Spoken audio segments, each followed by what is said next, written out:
Assalamualaikum warahmatullahi wabarakatuh. Nama saya Fahdita Nurrahima dengan NIM 0306222081. Di sini saya akan membuat video pembelajaran dengan mata kuliah Perencanaan Pembelajaran MI atau SD dengan dosen pengampu Ibu Eva Juliana Ritanga MPD. Baiklah, di sini kita akan membahas mengenai pengembangan desain pembelajaran. Simak videonya ya. Baik, pembahasan pertama mengenai pengertian dan konsep desain pembelajaran. Desain sendiri merupakan suatu proses rancangan yang direncanakan sebelum membuat suatu objek, sistem, komponen, atau struktur. Secara garis besar, desain pembelajaran sendiri memiliki definisi yaitu proses yang terorganisir dan sistematis untuk merencanakan pengalaman belajar untuk mencapai tujuan pendidikan. Beberapa definisi desain pembelajaran menurut para ahli, yang pertama ada Sells and Richter dalam Yaomi dan Ibrahim. Design is process of specifying condition for learning. Yang kedua ada Yaomi menyatakan bahwa desain pembelajaran adalah proses menentukan metode pembelajaran yang tepat untuk mengubah siswa. Yang ketiga ada Ray Gelut mendefinisikan desain pembelajaran sebagai kumpulan ide-ide tentang bagaimana menerapkan teori belajar dan pembelajaran untuk membantu seseorang belajar. Dan yang terakhir ada Gagne juga menekankan bahwa desain pembelajaran bertujuan untuk membantu proses belajar yang memiliki fase segera dan jangka panjang. Selanjutnya, Magdalena dan kawan-kawan menyebutkan bahwa konsep yang sistematis dan terstruktur yang dikenal sebagai desain pembelajaran yang digunakan untuk merencanakan dan mengembangkan pengalaman belajar yang efektif bagi siswa dapat dilihat dari beberapa komponen penting yang saling terkait untuk mencapai tujuan pendidikan yang telah ditetapkan. Yang pertama ada pembelajar atau peserta didik, di mana fokus utama dalam mendesain pembelajaran yang melibatkan karakteristik, kemampuan awal, dan prasyarat peserta didik. Yang kedua ada tujuan pembelajaran, adalah penjabaran kompetensi yang akan dikuasai oleh pembelajar yang harus jelas, terukur, dan relevan dengan kebutuhan mereka. Yang ketiga ada analisis pembelajaran, adalah proses yang menganalisis topik atau materi yang akan dipelajari untuk memahami kebutuhan dan konteks belajar.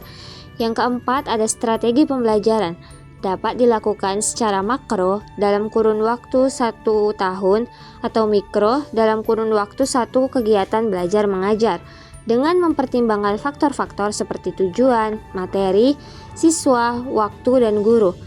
Yang kelima ada bahan terbuka atau sumber belajar, adalah format materi yang akan diberikan kepada pembelajar yang harus disesuaikan dengan strategi dan tujuan pembelajaran.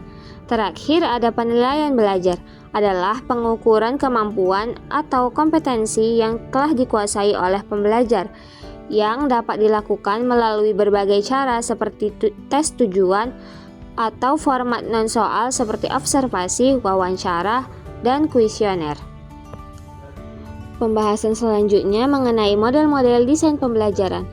Model pembelajaran merupakan suatu rancangan yang menggambarkan proses-proses secara terperinci dan menciptakan suatu lingkungan yang memungkinkan siswa berinteraksi sehingga terjadi perubahan atau perkembangan pada diri siswa itu sendiri. Adapun beberapa model desain pembelajaran yaitu model ADI, model Assure, model CAM, dan model Dick and Carey. Yang pertama, model ADI. Model ADI ini dikembangkan pada tahun 1990-an oleh Reiser dan Molenda. Salah satu fungsi ADI adalah sebagai panduan dalam membangun perangkat dan infrastruktur program pelatihan yang efektif, dinamis, dan suportif. Model ini menggunakan 5 tahap pengembangan. Yang pertama ada analisis, yang kedua ada desain, yang ketiga ada development atau pengembangan, yang keempat ada implementasi, Yang kelima ada evaluasi. Nah, yang kedua ada model Azure, yaitu model yang dikembangkan untuk digunakan oleh guru, infrastruktur, dan trainer dalam kegiatan pembelajaran, khususnya yang menggunakan media dan teknologi di dalamnya.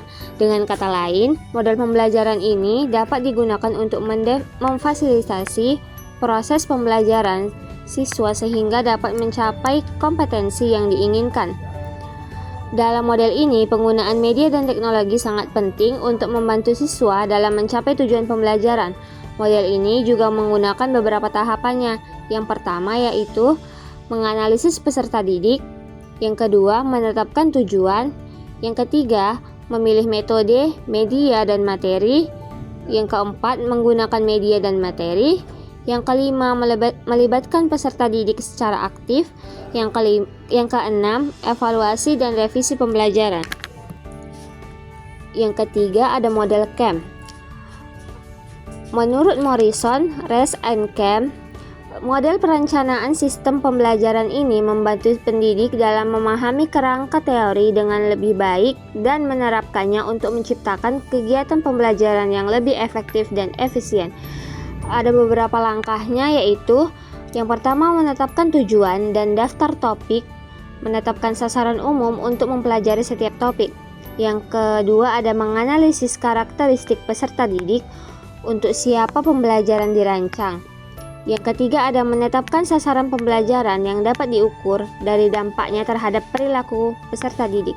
Yang keempat ada menentukan konten yang dapat mendukung setiap sasaran pembelajaran. Yang kelima ada mengembangkan penilaian awal untuk mengetahui latar belakang pengetahuan peserta didik dan tingkat pemahaman suatu topik. Yang keenam memilih kegiatan dan sumber belajar yang menyenangkan atau menentukan strategi pembelajaran sehingga peserta didik dapat dengan mudah mencapai tujuan yang diharapkan.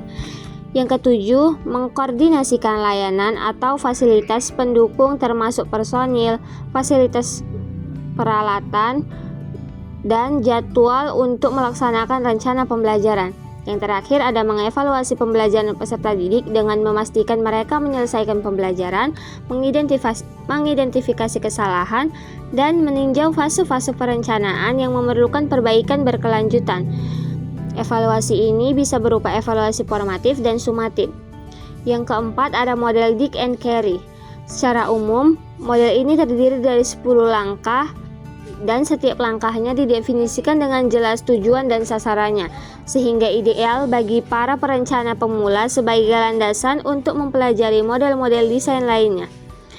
Langkah-langkahnya yang pertama ada mengidentifikasi tujuan pembelajaran, yang kedua melakukan analisis instruksional, yang ketiga menganalisis karakteristik peserta didik dan konteks pembelajaran, yang keempat merumuskan tujuan pembelajaran khusus, yang kelima mengembangkan instrumen penilaian, yang keenam mengembangkan strategi pembelajaran, yang ketujuh mengembangkan dan memilih bahan ajar, yang kedelapan merancang dan mengembangkan evaluasi formatif, yang kesembilan melakukan revisi terhadap program pembelajaran, dan yang terakhir merancang dan mengembangkan evaluasi sumatif.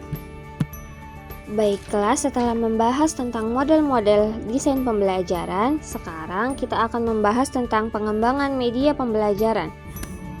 Media pembelajaran adalah alat yang dapat membantu proses belajar mengajar sehingga makna pesan yang disampaikan menjadi lebih jelas dan tujuan pendidikan atau pembelajaran dapat tercapai dengan efektif dan efisien.